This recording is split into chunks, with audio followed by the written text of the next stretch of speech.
Rain had been falling since morning, turning the gray streets into mirrors that swallowed the sky. Inside St. Helena's Academy, the graduation ceremony glowed with warmth and laughter. Parents filled the hall, their applause echoing like steady waves as names were called one by one. At the back of the room, a girl named Lena Hart sat perfectly still. Her dark hair framed a face far too calm for her 17 years. She had always known this moment would hurt, but not this much. The chair beside her, the one marked "reserved for parent," was empty. Every few minutes, she caught teachers glancing her way, pity softening their smiles. She didn't need it. She had practiced for this. Keep her chin up, breathe, smile when your name is called. But every word on stage cut deeper, because each one reminded her that her mother wasn't there to hear it. "Lena Hart," the principal finally announced. Applause rippled through the hall. Lena rose slowly, clutching her certificate with trembling fingers. She forced a smile as she crossed the stage, the spotlights burning against her eyes. From up there, the empty seat looked like a wound carved into the rows of happy faces. Afterward, parents crowded around their children, flowers and laughter filling the hall. Lena stood alone near the exit, waiting for the noise to fade. She traced the raised letters of her name on the certificate, for outstanding academic excellence. Her mother would have framed it. A voice startled her. "Congratulations!" She turned. A boy stood there, tall, thin, with messy brown hair and eyes that looked like they'd seen too much. His uniform was wrinkled, his tie crooked. She recognized him faintly from class. Noah. Always quiet, always sitting near the back, sketching instead of taking notes. "Thanks," Lena said softly. He nodded toward the empty seat. "Your mom couldn't come." The question sliced cleanly through her defenses. She hesitated, then said what she always said. "She's gone. Passed away when I was 10. Noah's expression shifted, not pity, but understanding. "Mine too," he murmured. Something fragile passed between them then. For the first time that day, Lena didn't feel invisible. Outside, the rain had stopped. They walked together under the cloudy evening sky, sharing the kind of silence that only two broken people could understand. At the corner, Noah said, "Hey, some of us are going to the diner. You should come." She shook her head. "I think I'll just go home." Home was a small apartment above a laundromat, quiet, almost too quiet.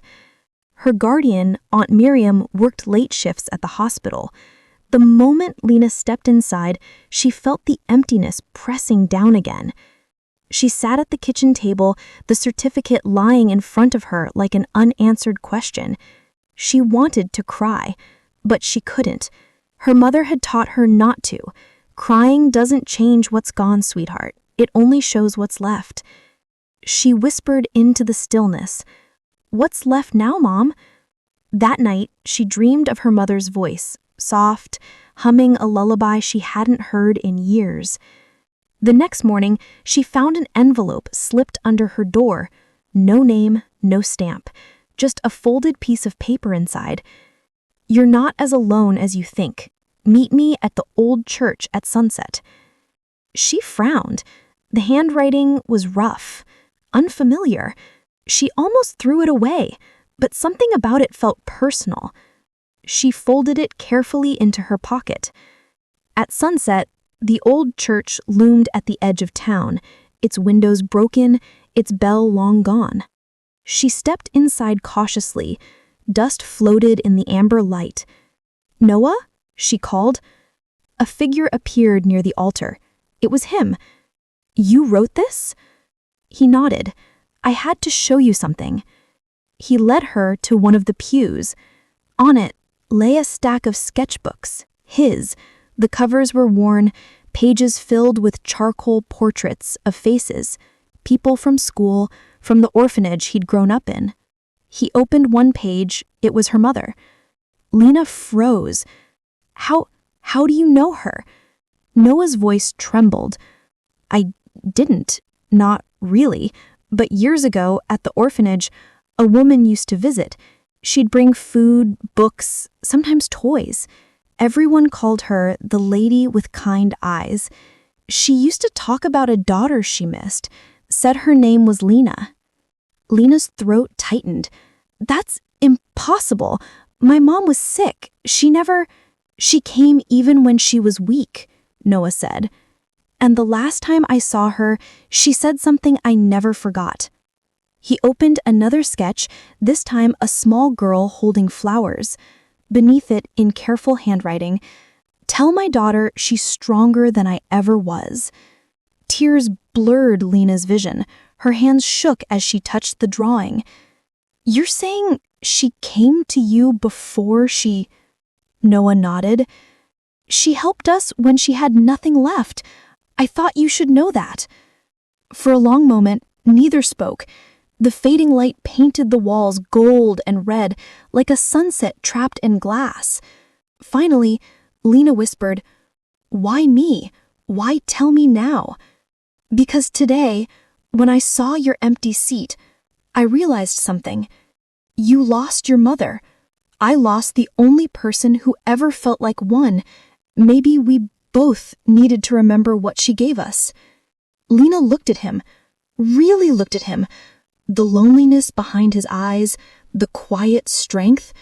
A strange peace settled over her. "Thank you," she said softly. He smiled faintly.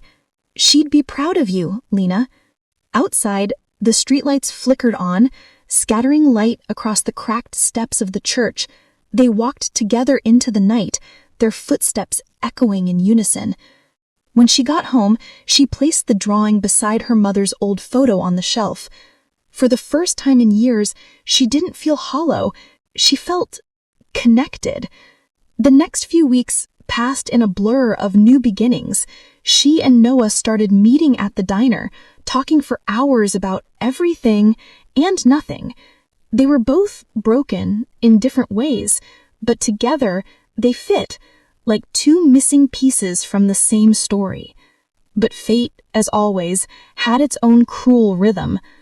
One evening, Noah didn't show up at the diner. She waited for an hour, then 2.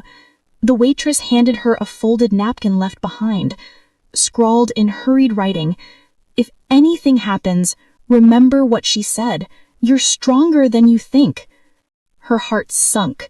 She ran to the orphanage. The director told her Noah had collapsed earlier that day. His condition, something he'd never spoken about, had worsened. He was in the hospital. By the time she reached there, it was raining again.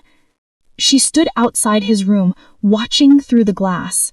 Tubes, monitors, that same pale blue light, just like the one that had surrounded her mother years ago. When he opened his eyes and saw her, he smiled faintly. "Hey!" I whispered, "Why didn't you tell me?" He said, "I didn't want you to remember me sick. I wanted you to remember what my mom gave us both." Tears spilled down her cheeks. "Don't you dare talk like that."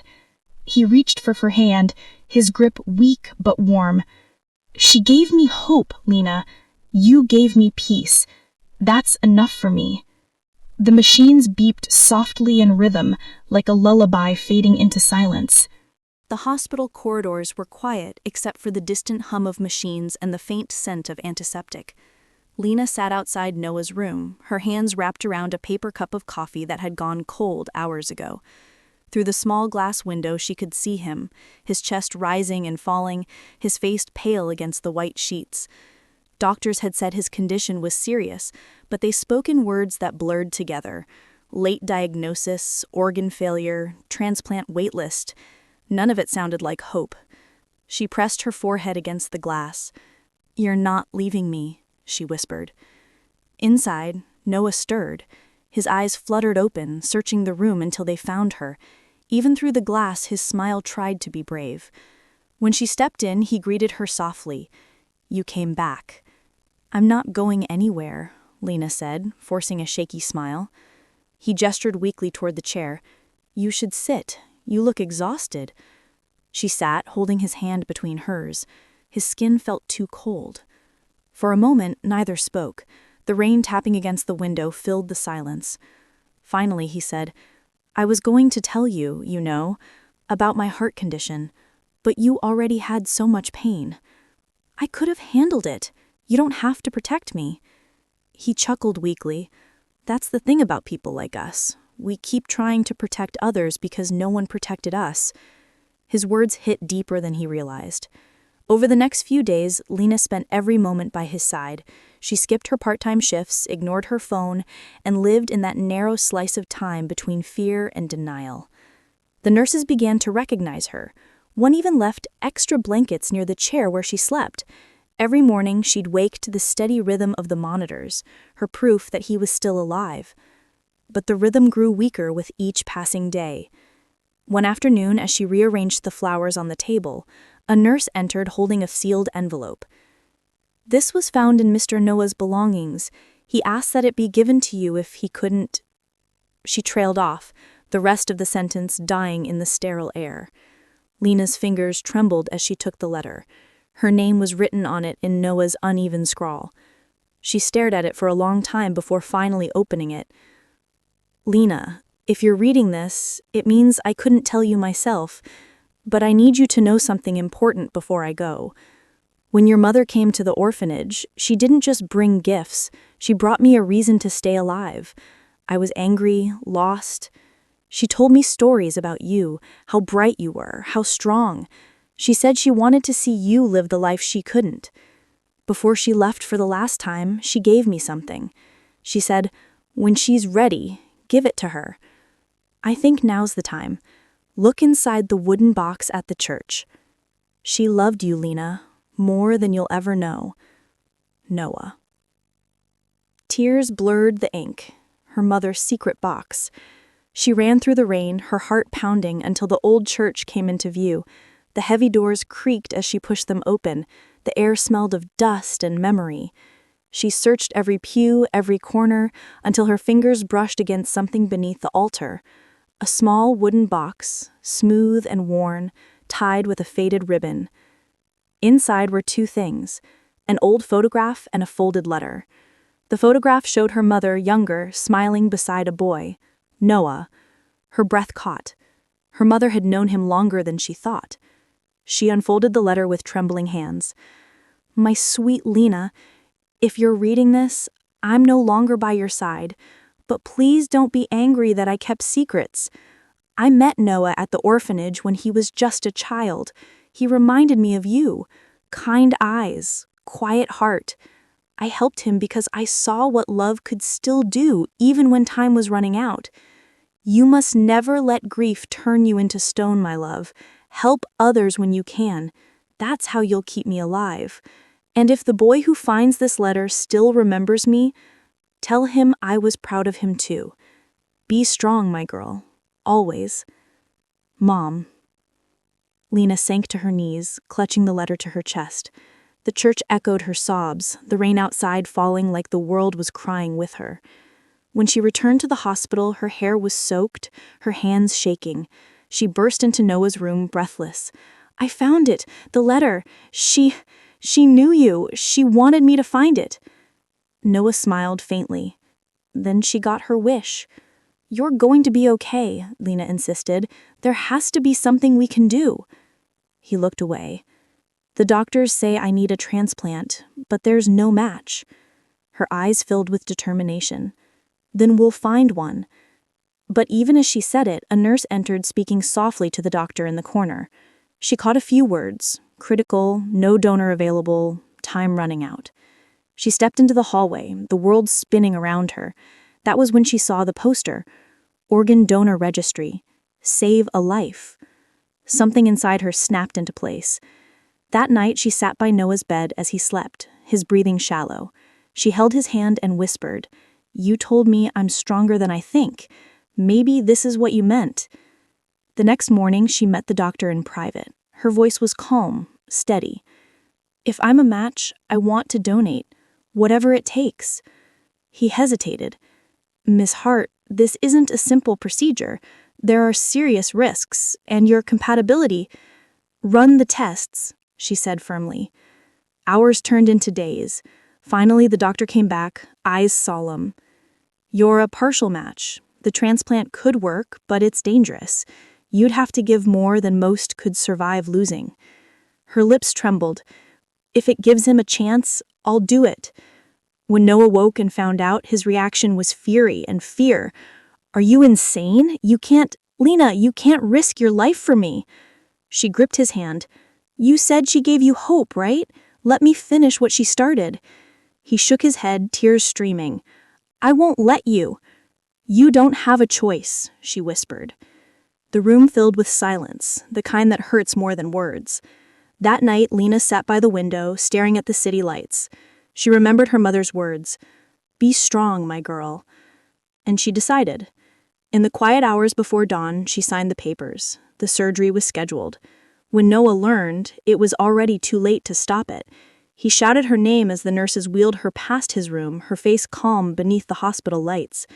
For the first time in years, Lena wasn't afraid. She felt her mother's presence beside her, the warmth of love that had never left. As they prepared her for surgery, she whispered into the air, "Mom, guide me, please." The machines hummed. The light dimmed. Outside, rain began to fall again. The world outside the hospital blurred into rain and blue lights. Inside the operating room, time slowed. The steady beeping of machines filled the silence like a heartbeat shared between two souls. Lena lay still under the white glow, her breathing calm. She wasn't afraid anymore. Somewhere deep inside, she imagined her mother's hand brushing her hair, whispering the same lullabies she once sang before sleep. In another room, Noah waited in the silence of his own fear. He tried to pray, though he didn't know to whom. Every minute dragged by like an eternity. The words organ transfer and life risk echoed in his mind until he couldn't bear them anymore. He pressed his forehead to the cold glass of the ICU window and whispered, "Please, don't take her from me too." Hours passed. The rain outside softened into a quiet drizzle. Finally, the doors opened and the surgeon stepped out, his face unreadable. Noah rose from his chair, his legs weak. "How is she?" The surgeon hesitated. "The procedure was successful, the transplant took, but—" Noah's chest tightened. "But what?" "She lost a lot of blood.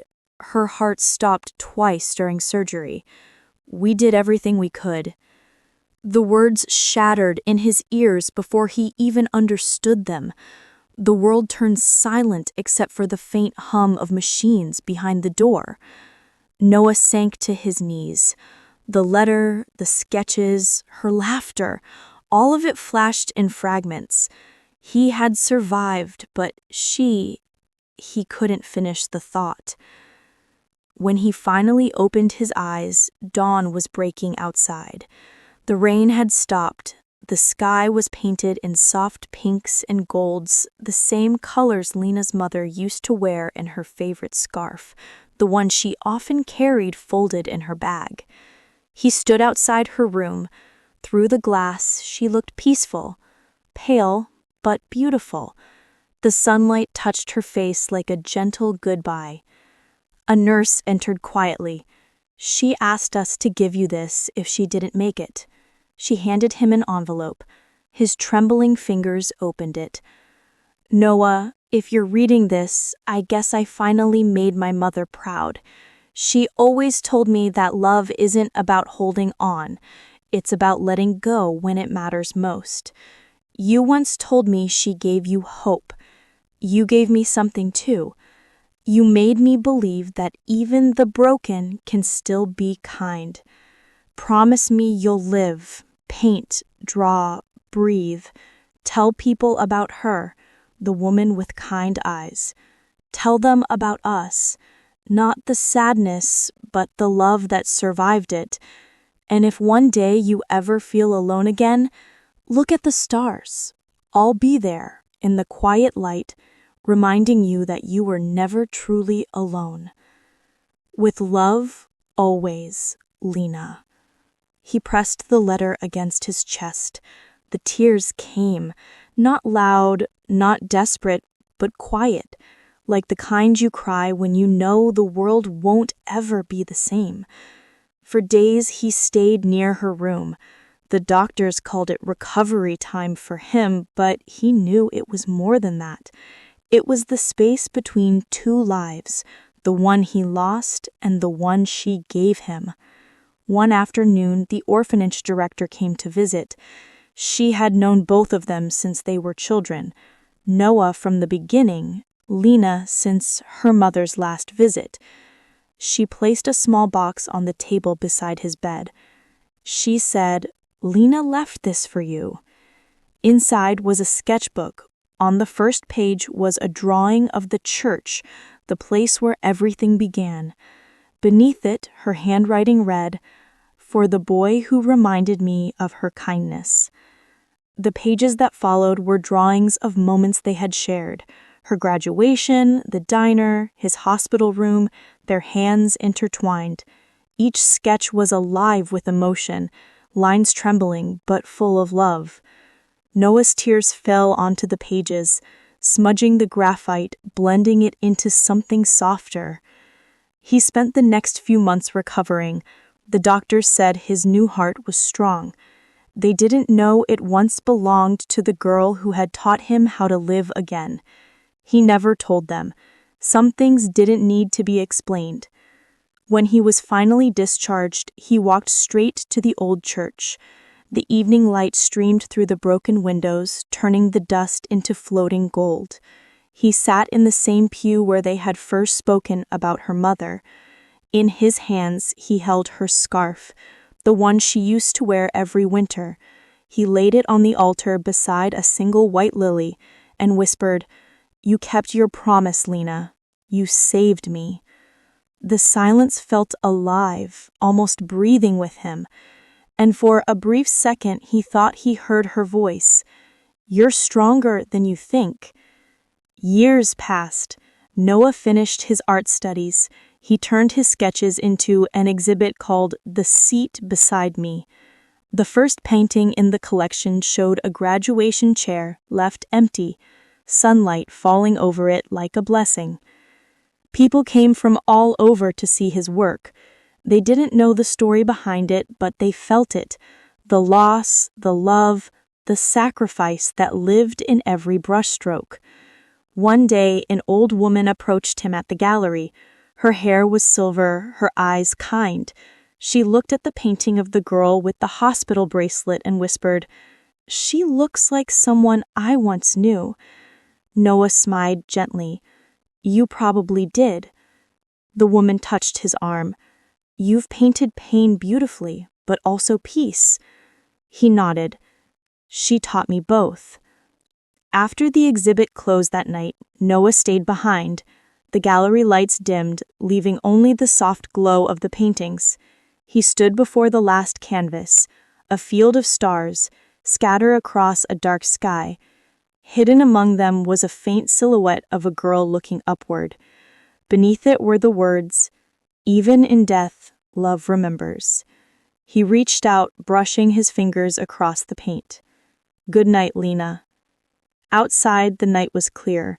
For the first time in years, the stars seemed brighter. Noah walked home through the quiet streets, the wind carrying the faintest hum of a familiar lullaby. He paused, looked up, and smiled through the ache in his chest. Somewhere beyond the sky, he liked to believe she was smiling too, finally at peace, watching over the boy she had once saved and the life she had left shining behind her. And although grief never left him entirely, it no longer hurt the same way. It became a promise instead, a reminder that love, when given freely, never really dies.